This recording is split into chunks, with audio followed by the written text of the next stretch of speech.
Pour faire du fromage, il faut du lait, et pour avoir du lait, il faut des vaches. Mais peut-on faire n'importe quel fromage avec n'importe quelle vache laitière? En Bourgogne-Franche-Comté, la star, c'est la Montbéliarde. La particularité de la Montbéliarde par rapport à d'autres races laitières, dont la plus importante c'est l'Holstein, sa particularité, c'est une vache qui est mixte. Donc quand on dit mixte, c'est qu'il y a une valorisation bouchère derrière.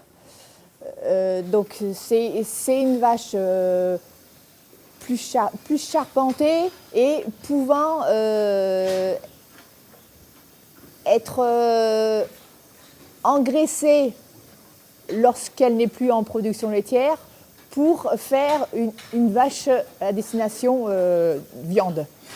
Et elle est rustique, elle a des aplombs solides, elle est aussi bonne laitière grâce au travail génétique que peut faire notre unité de sélection franc-comtoise. Donc voilà, c'est une vache qui est complète. La spécialité de la fruitière des Coteaux de Seille dans le Jura, c'est le comté mais aussi le morbier, deux fromages AOP, un label qui commence dès la sélection du lait. Un fromage d'appellation d'origine contrôlée et un fromage d'appellation d'origine protégée.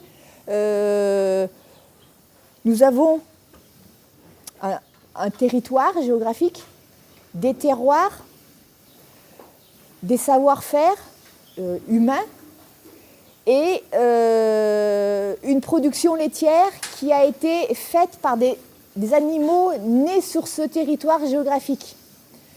Donc ce lait qu'a apporté ces animaux-là ont permis de créer un fromage. Vous voyez, on peut dire qu'au départ, c'est une symbiose. La vache fait du lait, ça a permis de créer un certain type de fromage. Ce type de fromage a pu se créer grâce à ce type de lait qui était produit.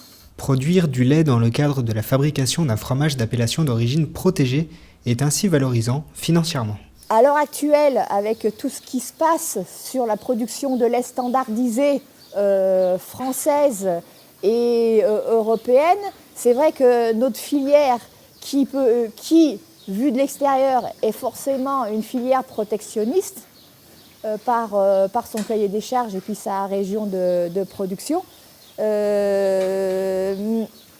Mais en moyenne, ça change d'une fruitière à une autre, hein, par rapport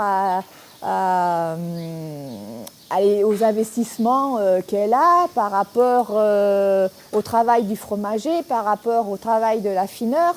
Mais on peut dire qu'à l'heure actuelle, on est sur une moyenne de 500 € tonne du litre de lait, de 500 € tonne du fromage que touche l'agriculteur. En lait standardisé, ils étaient à 250 €.